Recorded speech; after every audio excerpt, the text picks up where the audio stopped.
Ma question porte sur la possibilité d'une guerre entre l'Iran et les États-Unis au Moyen-Orient, car je ne pense pas qu'Israël serait capable de mener seul une guerre contre l'Iran. Et voici ce que Steve Bannon a dit à propos de la nature du conflit au Moyen-Orient et de ce qu'il pense de la guerre.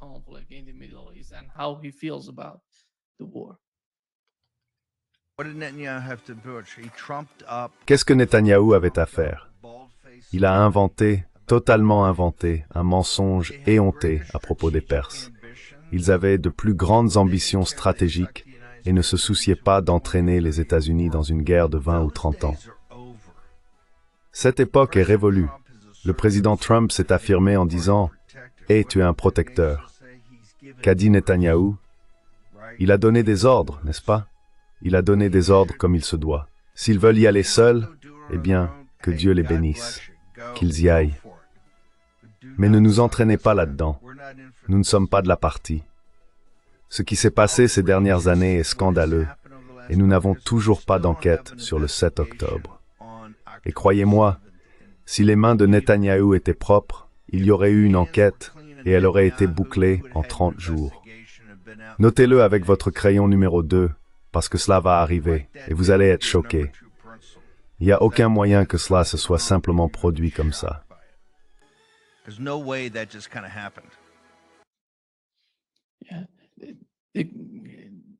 Tu sais, Netanyahou a donné une interview hier ou avant-hier. Il a dit que l'Iran avait augmenté la portée de ses missiles à 8000 km. Ils veulent frapper New York, Mar-a-Lago, ils veulent tuer. Que se passe-t-il, Scott? Quand tu regardes la situation au Moyen-Orient, quelle est ta compréhension? Quelle est ton analyse?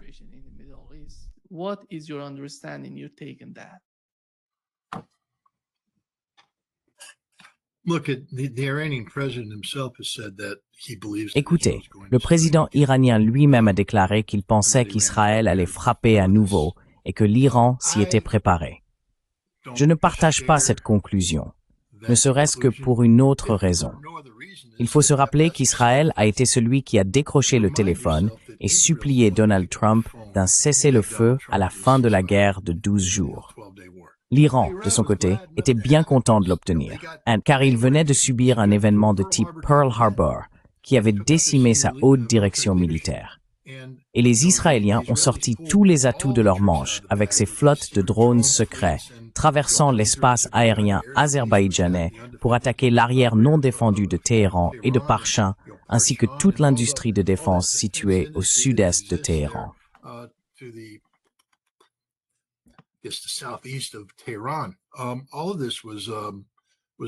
Tout cela a été frappé par les Israéliens avec une grande efficacité. Je veux dire, l'Iran a été durement touché. Il n'y a aucun doute là-dessus. Mais l'Iran s'est rétabli. Et à la fin de la guerre, les avions israéliens, eh bien, les Iraniens ont publié des entretiens intéressants avec leurs pilotes. Attendez une minute. L'Iran a encore des pilotes? Je pensais que les Israéliens avaient anéanti toute la force aérienne iranienne. Parce que, où était la force aérienne iranienne pendant cette guerre de 12 jours? Elle faisait son travail. Apparemment, la force aérienne iranienne, y compris ses vieux F-14 et quelques vieux F-4, verrouillait les avions israéliens pendant leurs attaques, car les Israéliens utilisaient principalement ces missiles Air-Sol Blue Streak.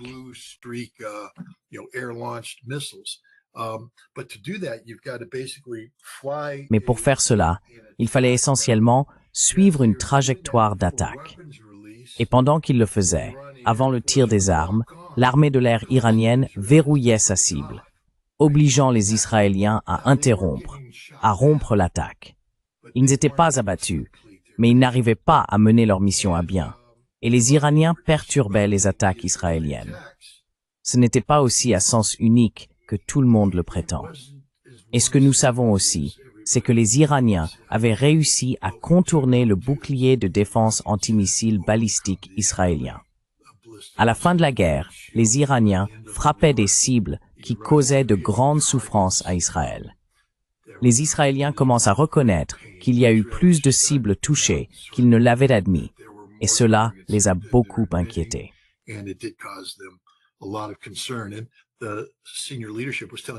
Et la haute direction disait à Netanyahou, « Si nous continuons, ils vont vraiment nous mettre en difficulté. Nous devons arrêter cette guerre maintenant.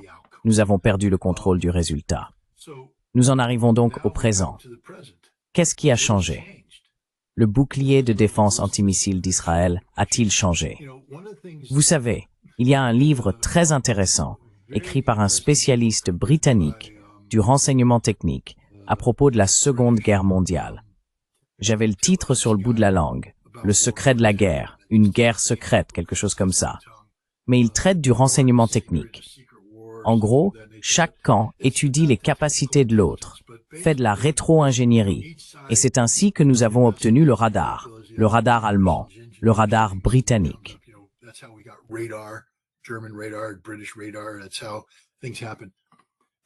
C'est comme ça que les choses se passent. J'ai été présenté à ce livre par des officiers israéliens du renseignement technique qui travaillaient pendant la guerre du Golfe. En gros, vous savez, les Irakiens tiraient leurs missiles Al-Hussein. Plus tard, ils ont introduit le Cour Al-Hussein, qui était une autre variante du missile Al-Hijara. Chacun avait des caractéristiques différentes, différents anneaux d'assemblage, différentes configurations, et ainsi de suite. Les Israéliens récupéraient les débris et les rassemblaient dans une zone consolidée qu'ils ont fini par appeler le musée du Scud. J'ai eu l'occasion de visiter le musée du Scud et de le voir, et j'ai parlé aux Israéliens qui s'en occupaient. Mais l'essentiel, c'est qu'ils étudiaient chaque aspect des Scuds irakiens, cherchant des vulnérabilités et des différences pour essayer de comprendre ce qui se passait.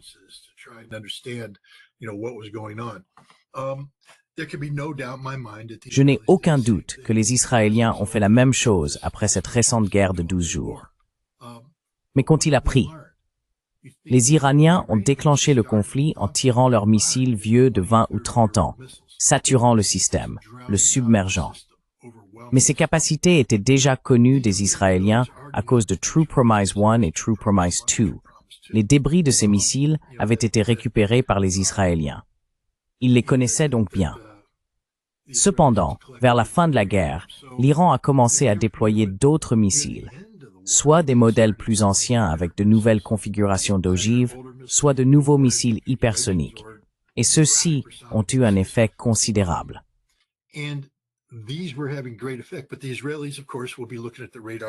Mais les Israéliens, bien sûr, vont examiner les données radar, les données de télémétrie, tous les indices possibles qu'ils peuvent obtenir, y compris les débris physiques au sol. Et ils le font. Mais l'Iran n'a pas déployé tous ces systèmes. Ce qui se passait à la fin de la guerre, c'est que l'Iran avait commencé à introduire un nouveau système qui traversait leur défense comme un couteau chaud dans du beurre. Bam! A détruit un bâtiment. On ne sait vraiment rien de ces systèmes. Ils n'ont pas assez de données. Ils n'ont pas de solution. Et l'Iran construit des missiles de plus en plus récents. Je vais te confier quelque chose. Tu sais, je ne peux pas appeler ça un secret, car les Iraniens ne me disent rien. Mais mon évaluation, c'est que, puisque tout le monde se demande, pourquoi la Russie ne vend-elle pas le missile Yars aux Iraniens? Si les Russes sont vraiment de bons amis de l'Iran, ils donneraient à l'Iran les missiles Yars.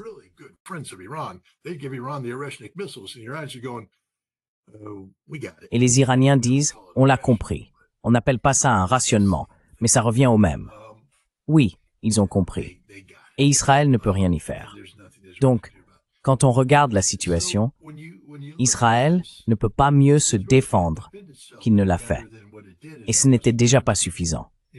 Les capacités d'attaque de l'Iran sont bien supérieures à ce qu'ils ont montré pendant la guerre de 12 jours. En plus de cela, l'Iran a mis hors service les drones israéliens. J'ai des gens qui passent derrière moi. A mis hors service, vous savez, les drones du Mossad. Ils ne pourront plus rejouer cette carte. Ces usines de drones ont été neutralisées.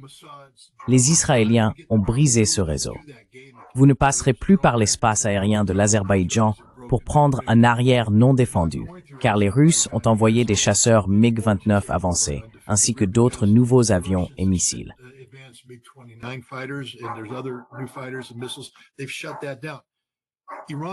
Ils ont mis fin à cela. L'Iran a consolidé ses défenses, continue de disposer d'une formidable capacité de frappe offensive, et la capacité offensive d'Israël ne s'est pas améliorée, pas plus que sa capacité défensive. Alors pourquoi Israël encouragerait-il une guerre avec l'Iran alors que le bon sens indique qu'il va perdre? Maintenant, est-ce que l'Amérique va s'y engager?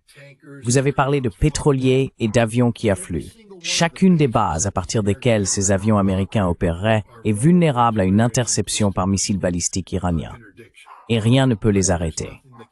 Aucun système de défense américain ne le peut. Alors, qu'est-ce que l'Amérique y gagnerait? L'humiliation? La défaite? Je ne fais pas partie de ceux qui pensent que la guerre est inévitable.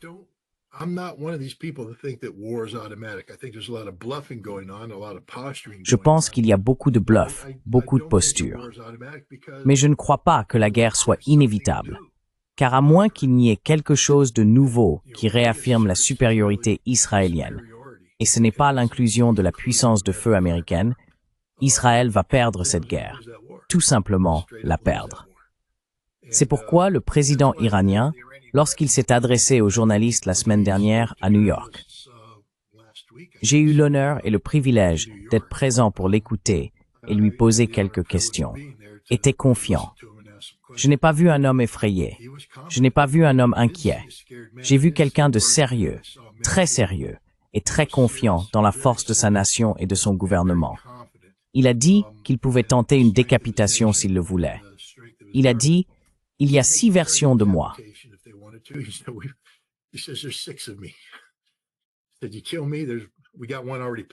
M'as-tu tué? Nous en avons déjà un autre de près. Tu le tues? Nous en avons déjà un autre de près. Nous descendons 6 niveaux. Tu ne peux pas tous nous tuer. Et nous sommes tous du même côté. C'était le message principal qui est ressorti, car l'un des objectifs de l'Occident et d'Israël a été d'essayer de fracturer l'Iran, de pousser l'Iran à se diviser en parties constitutives selon les ethnies, de détacher les Azéris, les Kurdes, les Arabes, les Baloutches, et ainsi de suite, voire de fragmenter les Perses selon des lignes tribales ou économiques. Et le président iranien a reconnu qu'il existait de sérieuses fractures en Iran. Il a été honnête. Il a dit « Nous avons commis des erreurs ». En fait, il a parlé des femmes d'une manière dont je n'avais jamais entendu un dirigeant iranien parler auparavant, évoquant les problèmes de genre qu'il faut résoudre.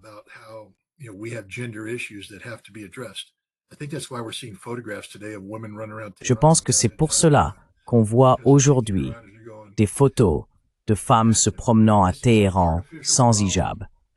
Parce que les Iraniens disent que c'est un problème artificiel dont ils n'ont pas besoin.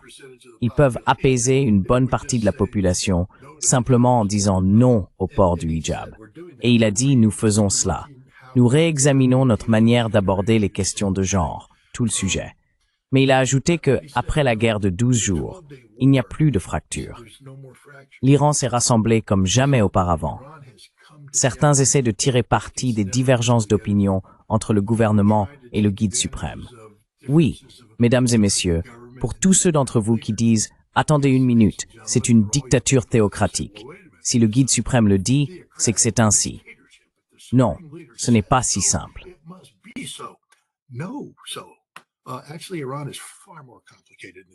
En réalité, l'Iran est bien plus complexe que cela. Il a un parlement élu par le peuple, ils ont une constitution, il existe des processus, des choses qui se passent, et le président est en fait très influent et très puissant d'ailleurs. Et oui, il y avait des divergences entre le président et le guide suprême, plus maintenant. Il dit qu'ils sont sur la même longueur d'onde. Tout le monde marche au même rythme.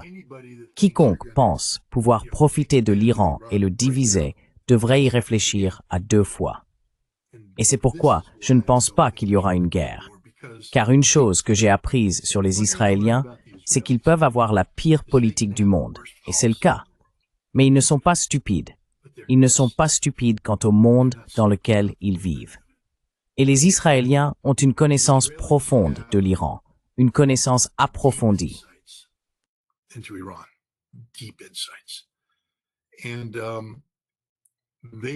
Et ils ont peut-être...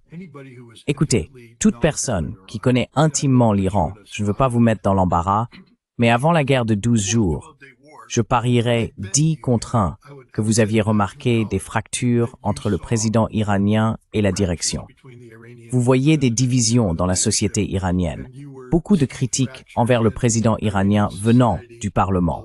Vous l'avez vu, je l'ai vu, et je ne l'ai pas ignoré. Je ne pense pas que vous l'ayez fait non plus, parce que cela reflète la réalité. Et vous savez, cela crée de l'incertitude. Les Israéliens ont vu la même chose. Donc, on ne peut pas reprocher aux Israéliens de penser que s'ils pouvaient faciliter certaines actions à l'intérieur de l'Iran, le pays serait vulnérable à la fracture. Mais ces mêmes personnes maintenant, regardez, l'Iran a été recollé à la superglue. Et je veux dire, c'est de la superglue de haute qualité.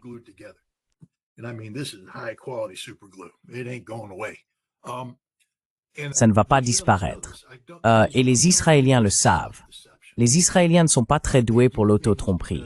Ils agissent parce qu'ils ont confiance dans les résultats. Ils sont prêts à mentir sur certaines choses. Ils sont prêts à commettre des crimes.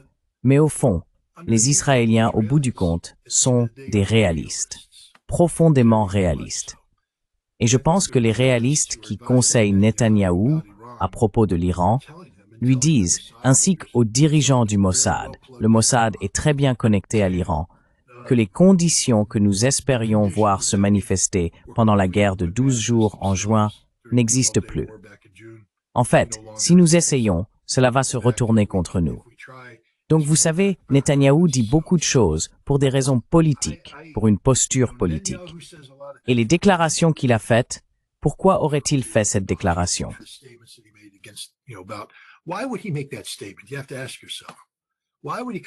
Il faut se demander pourquoi il est sorti avec cette attitude de dessin animé, en disant « Ils ont de gros missiles, ils volent sur 8000 miles, ils peuvent atteindre Mar-a-Lago, ils vont te viser, Donnie, mon grand, toi, et Mar-a-Lago, cet endroit que tu aimes en Floride. Ils vont te frapper avec ce gros missile, ce fichu gros missile. » Je veux dire, c'était stupide. Stupide. Pourquoi ferait-il ça? Parce qu'il a paniqué. Parce qu'en réalité, ils ont frappé l'Iran avec tout ce qu'ils avaient. Et l'Iran a tenu bon. Imaginez aller dans un bar, regarder un type et dire « Très bien, je vais lui en coller une. C'est comme ça que je vais gagner ce combat. Je vais juste m'approcher et bam, il tombe. Et puis tu le frappes de toutes tes forces et il se retourne et dit « Aïe ».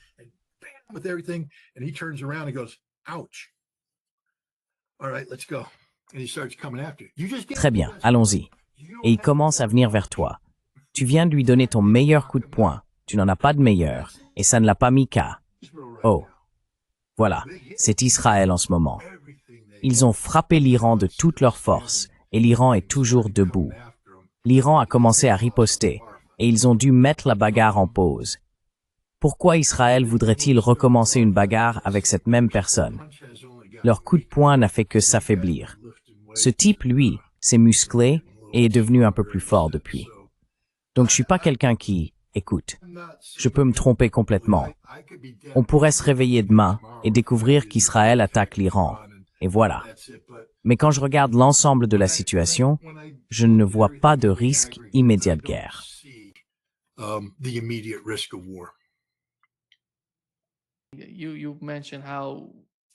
Vous avez mentionné à quel point la situation de Netanyahou est fragile et qu'ils ne sont pas en train de gagner. Est-ce que cela va influencer leur décision à se montrer plus raisonnable face à ce que l'administration Trump essaie de proposer? Ou vont-ils simplement prendre les otages et continuer avec la même attitude que celle que nous avons observée jusqu'à présent?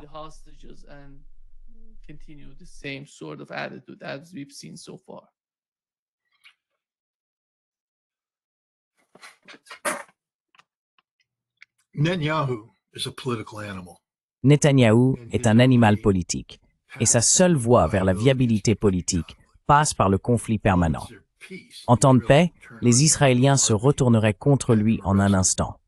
Ils le feraient arrêter, le traduiraient en justice pour corruption et d'autres crimes aussi. Je veux dire, Steve Bannon a laissé entendre que le 7 octobre n'a pas encore été pleinement enquêté. Et il y a une chance que, lorsque ce sera fait, Netanyahou soit jugé défaillant sur plusieurs points. Donc, soit il part en exil, ou peut-être est-ce pour cela que son fils passe autant de temps à Miami, à choisir l'endroit où son père prendra sa retraite, soit il mourra dans une prison israélienne. Voilà son destin s'il y a la paix. Mais il subit une pression politique énorme à cause de la situation des otages.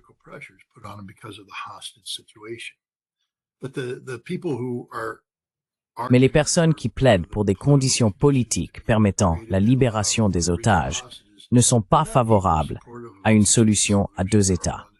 Elles ne sont pas pro-palestiniennes. Elles sont simplement frustrées que les otages soient encore détenus. Alors, une fois les otages libérés, quelle sera la prochaine étape pour Netanyahou? Veut-il vraiment la paix? Et il aura largement l'occasion de semer la pagaille sur ce sujet aussi. Vous savez, nous ne savons toujours pas si le Hamas respectera ses engagements. Mais je pense que le Hamas, enfin, prenons un peu de recul. La contre-proposition que le Hamas a présentée, celle que Trump a approuvée, correspond à peu près à ce que le Hamas dit depuis le début. Il n'y a pas de grande déviation, pas de grosse surprise du genre. Oh mon Dieu, c'est arrivé.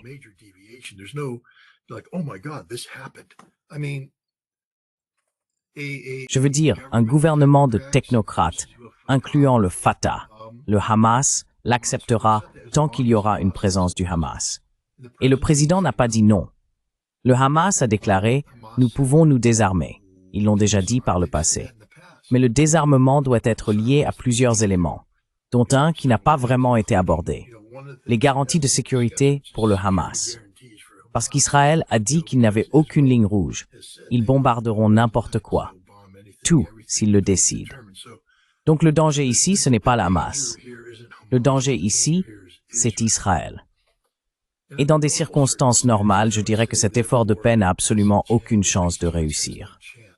Mais nous ne vivons pas dans des circonstances normales, car une dynamique différente est en train de se produire, une dynamique qui n'a jamais existé auparavant.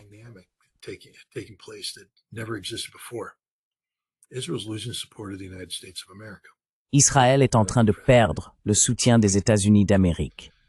Pas celui du président, mais celui du peuple. Donald Trump a déclaré que le contrôle israélien sur le Congrès américain avait considérablement diminué. Toute l'affaire Charlie Kirk montre que les évangéliques chrétiens commencent à se demander pourquoi nous continuons à soutenir Israël de la manière dont nous le faisons. L'Amérique d'abord commence à signifier l'Amérique d'abord, et non l'Amérique en second après Israël. L'obéissance aveugle et servile de Ted Cruz envers Israël, sa fidélité à Israël, n'est plus dans la norme. L'idée qu'un sénateur américain dise « Je suis entré au Sénat pour servir Israël » ne passe plus très bien dans un environnement America First. Et ce n'est pas, vous savez, gratter un édifice de granit solide. Je veux dire, nous voyons le soutien à Israël fondre.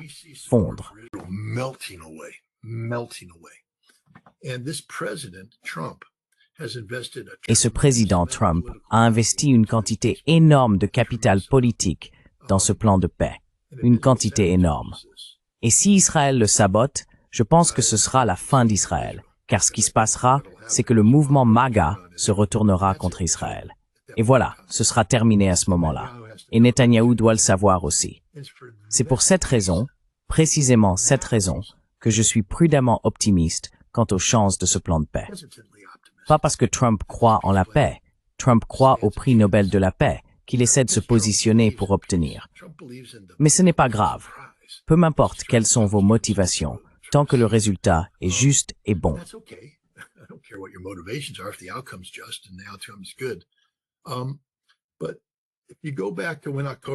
Mais si l'on revient au moment où le 7 octobre a commencé, j'ai en fait écrit un article qui m'a valu beaucoup d'ennuis.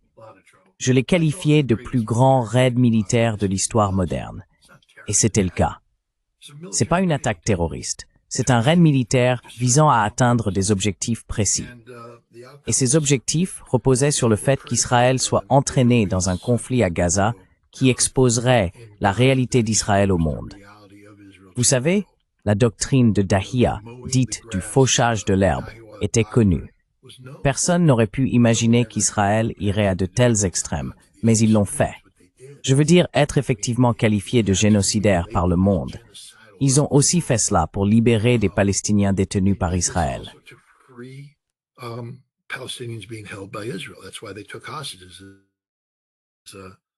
C'est pour cela qu'ils ont pris des otages, pour avoir quelque chose à mettre sur la table.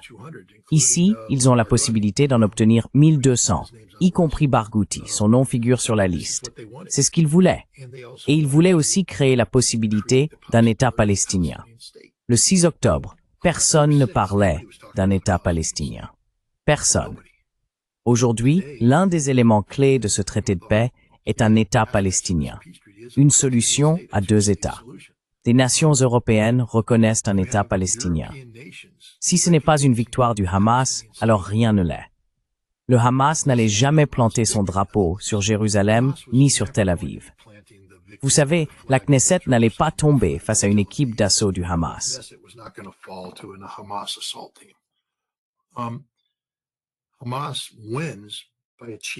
Hamas gagne en accomplissant exactement ce dont nous avons parlé. Détruire la réputation d'Israël, afin que le monde comprenne la réalité brutale et génocidaire d'Israël. Isoler Israël. Libérer les Palestiniens retenus en otage par les Israéliens et ouvrir la voie à la création d'un État palestinien, incluant une représentation du Hamas. Je pense que nous assistons à la possibilité d'une victoire du Hamas.